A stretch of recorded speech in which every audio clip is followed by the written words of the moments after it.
Happy Wednesday, guys. Welcome to Brush Your Bat for Wednesday, August 11th. Player of the night last night goes to Jed Lowrie of the Oakland A's. You unbelievably boring human being. Turkey sandwich comes up huge last night. Just fundamentally sound vet at bats. I mean, the guy is a freaking good baseball player. It's what he is. He's an unbelievably boring human being. But fundamentally sound, just those two at bats, the second one to give him the lead and extras, just going oppo, just vet shit. What hobbies do you have? Well, being fundamentally sound, it's not a hobby, Jim. Oh, sorry. I'll just another glass of water and a turkey sandwich with no condiments, please. Fucking Jed. Single-handedly won that game for him last night. I mean, he was all the big offense. He was all the offense. He was the game. So congratulations, Jed.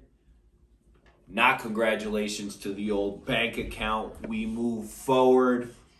By the way, it just goes on. Do we all forget what a black hole the Mets have been for the last however long? Like, no matter who you are, how good you are, whatever.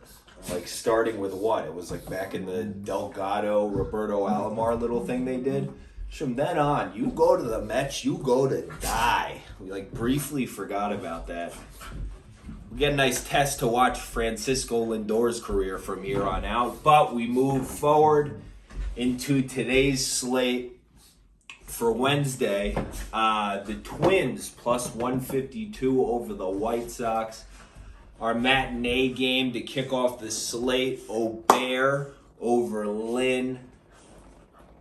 I want reasoning for this because the line is probably not too far off correct, but I don't think it's going to move too hard in Chicago's direction. I feel like there had to be a few sharps that watched Lance Lynn's last outing versus the Twins. This guy's due to get hit against them. Not striking out many people when facing the Twins. This lineup has a beat on him. I think they get hits today. I like where Obear's at. I think he shuts them down. It's just a circled spot. I have the Twins circled the next time out against Lance Lynn. It's what it is. The Phillies plus 125 over the Dodgers. Gibson over David Price. Just what a disparity in starting pitching right now. The Phillies have things to play for. Dodgers are kind of in coast mode, right? Got all their new pieces. They're probably hanging out in the clubhouse like dominoes, maybe some dominoes. Oh, Max, what do you like to do? Not much. But my friend, my little bro Trey, he likes to rap. You guys should listen. Beat bopping in Washington, D.C. Yo, shut the fuck up, Trey. All right, sorry. They didn't like me in Washington either.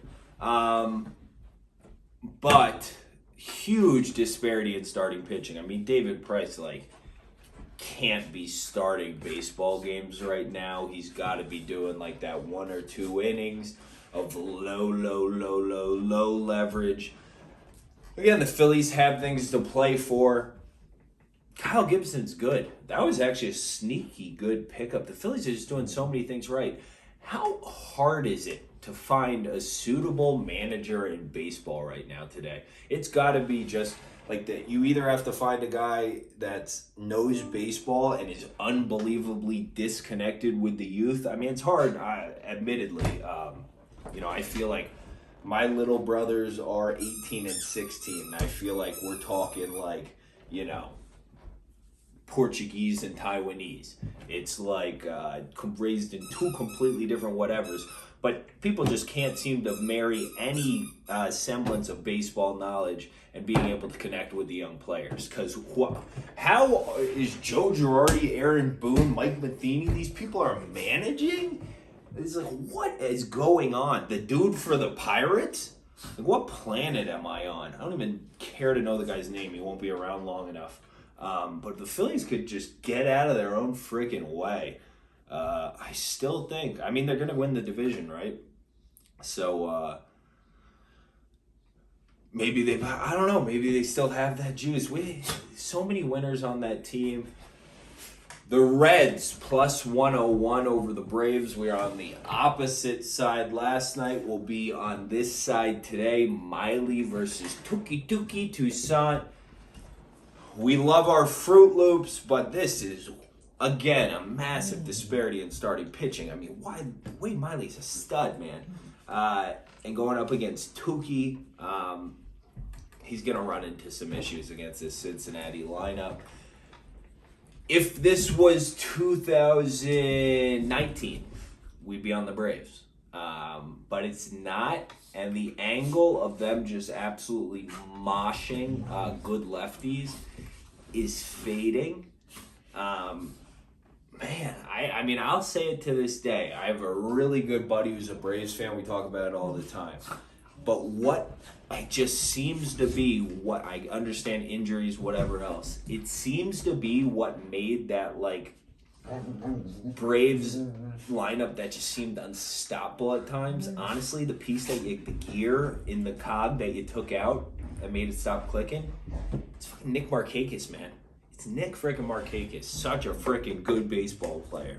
With that guy in the AL East for so long when he was on the Orioles, and just damn good baseball player in his day.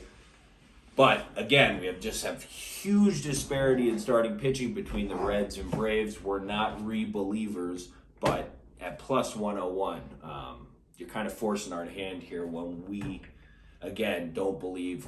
The Braves are going to make a push, but I think they fall short. I mean, we kind of figured out earlier this season that this Braves team isn't going to make that, like, okay, you know, we turn for bad first half of the season, now we turn around, push into the playoffs and make our playoff run. It's not going to be like that. It's like we're going to get knocked out early if we even do make the playoffs. I don't think they do. So far, Twins, Phillies, Reds. The Yankees, Royals line just opened up at 9.5. The total. We're going to take the over in that one. Brady Singer versus what I assume to be a bullpen game from us. It says Luiki, whatever, is starting for us. Like Brady Singer, but both bullpens are in absolute shambles. Midwest Summers, day game in Kansas City. This game's going over. The last however many games in this series have gone over. This game's going over as well. It's just impossible to keep a lid on it with just the way these two bullpens are performing right now. If you just go on, I use RotoWire, like bullpen tracker, and just check the overnight and just like make sure no bullpens are completely fucked. The only ones that are tomorrow are the Yankees and the Royals. We're going to take the over in that one. If I had to take a side, I'm taking KC. At least I know I'm getting X solid innings out of Singer. That might not, let's see what the line opens up at. If the Yankees are favored, we might have to go with KC. Just we know we're getting X solid innings out of Brady Singer, right? Young guy we're high on.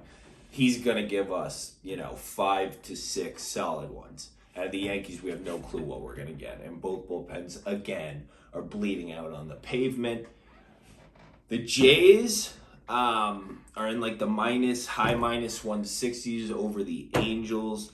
I think it's them or nada with Manoah against Bundy. Again, large spread in starting pitchers. I don't want to lay the -1, nearly minus 170 with the young kid on the road, but Manoah is very good. So Jays are nothing in that spot, but I can't lay it with the young starting pitcher and a Jays team I don't necessarily believe in, but it would be them or nothing for me, and it would also be the Cards or nothing for me. I might end up taking the Cards. If we get some buyback right now, I had the opportunity to grab like a minus 158. If this dips close to minus 150, I think we take a piece. Wainwright over Crow. The stud pitcher for St. Louis. Every time we want to fade Wainwright, we get ourselves into trouble. I definitely think it's St. Louis or nada. So wrapping it up, Twins plus 152, Phillies plus 125, Reds plus 101, over 9.5 in the Yankees KC game, and then Jays and Cards or nada. done more digging into this RaufeonStots versus Magomedov fight. I'm going to have at least some piece of RaufeonStots in this. I've watched now at least 3 or 4 Magomedov fights. He's got some flashy striking. He's got the Dagestani wrestling. I get he's I don't know whether he's boys with Khabib directly or how that whole Dagestani fighter social structure works. But I see he hangs out with Zabit all the time. This is a guy that's like, is out for a few years, had like 1 fight back, is getting a little older, really hard for the guy to cut weight. Not sure how freakishly motivated he or the rest of those guys are with how little a lot of them fight. I think it's really, really hard for this guy to cut weight, and thus his gas tank, when pushed and pressured consistently, might not be the best, like you saw in the second Peter Yan fight. That second Peter Yan fight seems to be a really good blueprint on how to beat this guy, and I think Stots can bring that kind of relentless pressure.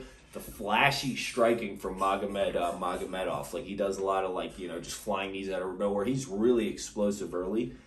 Stots has been caught with that spinning back fist, that flash knockout by Merab already. I don't think it's happening again. So outside of that, like flashy stuff, I don't think it's like too wild of a difference on the feet after the first 4 or 5 minutes. Maybe 3, 4, 5 minutes. Especially if we can pin him up against the fence, tire him out, work on him, stuff like that. I think we're going to be able to get takedowns.